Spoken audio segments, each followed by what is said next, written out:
Now, the winter warfare, let's bust some myths. Are you like winter warfare? Are we on skis with, automatic weapons and just shooting the fucking terrain going 60 miles an hour down a hill or what? I mean, is that what we do? Like what in the Bond movie? Yeah. Is that that's winter warfare, right? I mean, we're on skis totally. With automatic weapons, right? I mean, you take those things out, but actually shooting while skiing like that is probably not happening, right? We're just making movement. Yeah. I think people think, oh, wow, that's got to be cool, right? It's like, for the longest time, it was like the North Korea threat. That's why SEALs did winter warfare. Hell, now you got Russia, and I mean, we got a lot of other threats besides North Korea, giving us reason to be really good at winter warfare. But what would you say really, what is winter warfare like compared to, more of what we're used to, the typical land warfare, where the sun is shining? I mean, what would you say the biggest issue is there between, or the biggest difference? Sure. We actually just ran a course for some guys. We literally just wrapped it up yesterday. And so, they spent a couple weeks, honestly, just learning to live in the environment.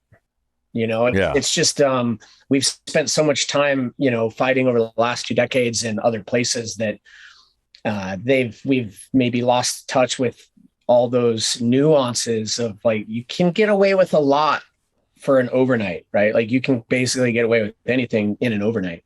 But once you go out there for an extended period of time, multiple days, you have to manage things way differently. Yeah. And you're talking food, water, warmth, right? Yeah.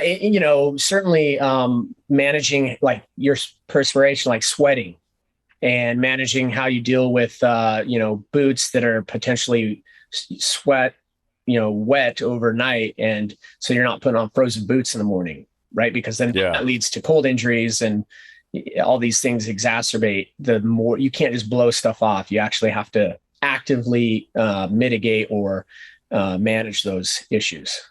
What's the trick for the boots? You're just doing hot water bladders and shoving them in your boots while you sleep, or how do you? No, I mean, I'll generally sleep with my boots in my sleeping bag and try to dry the liner out. Oh, just put them in there with you. Yeah. Your body heat. Yeah, body heat can do a lot of cool things, right? Like I'll put my socks on my shoulders at night and, change out of my socks, first of all. So I wear a different pair in my sleeping bag than I ski with. And then I'll dry those ski socks out on my shoulders overnight, right? Yeah, because that's where all the heat's coming out. Yeah. When you're, Oh, it's just, and it's just convenient spot. Yeah. Look for them the next day. Yeah. They're not wadded up in a little ball down in the dark somewhere. Right. Exactly. Yeah. Yeah. That's pretty cool. Now the guns, right? They're rifles. Rifles tend to act a little differently when you get extreme cold, right? Absolutely. Yeah. You can't, for example, once we have a saying, once the gun's cold, leave it cold. Yeah. Right. Because as soon as you bring it, say, from outside into your tent, any moisture that's on that's going to condensate as it heats up. And then once that freezes again, now you have, say, frozen condensation on your optics, or, there's all sorts, a slew of problems that can arise from, letting your weapon warm up once it's cold. So once it's cold, leave it cold. Yeah, but so that means it just stays on the outside of my sleeping gear, but my hands are still. I mean, how do you manage that weapon? I wouldn't even. I wouldn't even bring it in my tent.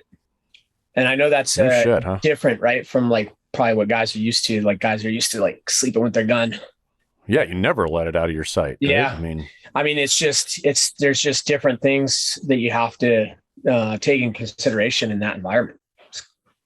Yeah, so you got guys. But I mean, I think it's important to note there's always going to be at least a couple guys on watch, through the night. Yeah. So it's not like you got a bunch of guns laying out on outside of a snow cave, for,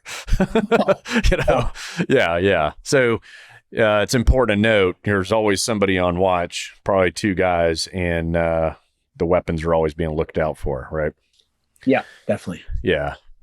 And so I'm sure you're thinking about that middle of the night, immediate action drill, right, to a certain degree. So I'm sure guys are kind of still tactically setting everything up and making sure that they can respond properly? Are there any tricks in that? I mean, or is it just, it is what it is? No, I mean, it just kind of, it is what it is.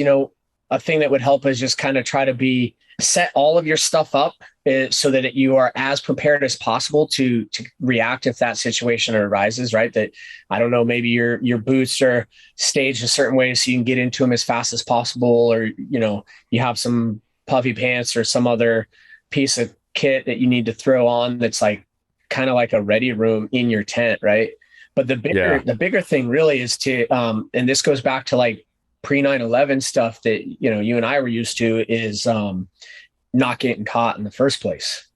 That's right. Right. Going back to these long transit, long duration events where we would go, sneaky around and not really get caught because we're out there by ourselves.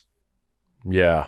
Yeah. Because the sound of it got easy because, helicopters, right? And mobility.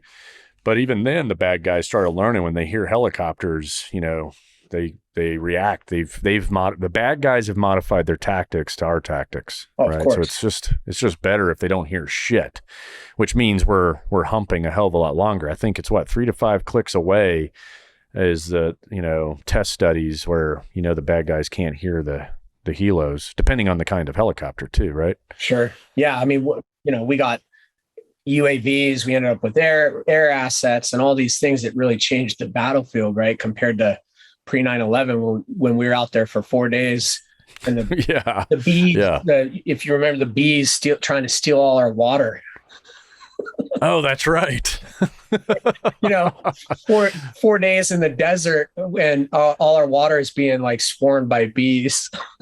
Yeah, I totally forgot about that. Holy shit. Yeah. It's like, you're in a bad situation when the bees are stealing your fucking water. Yeah, I totally forgot about that. That's funny. Damn. Yeah. So you got a lot of knowledge now of this winter warfare stuff. Is there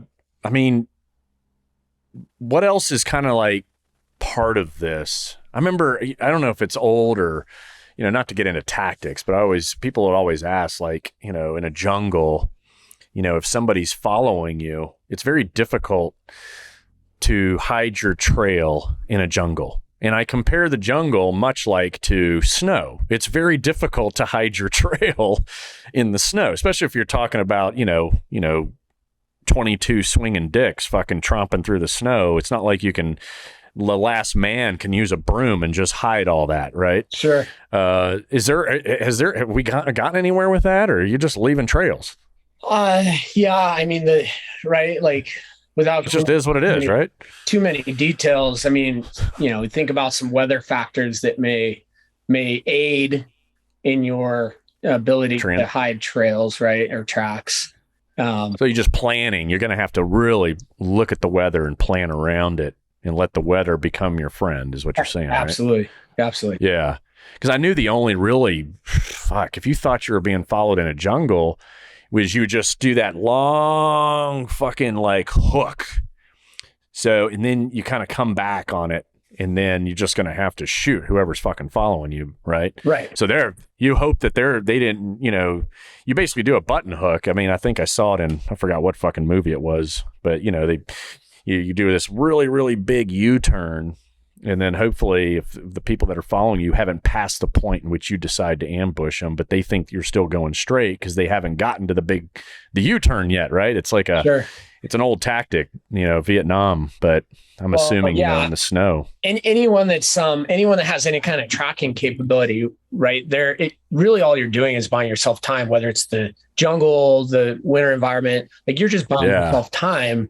And to your point, you're just like, hey, I want to see that person and have the upper hand prior to having to make a decision or having them find out where we're actually at. You're listening to Can You Survive This Podcast? Thanks for tuning in.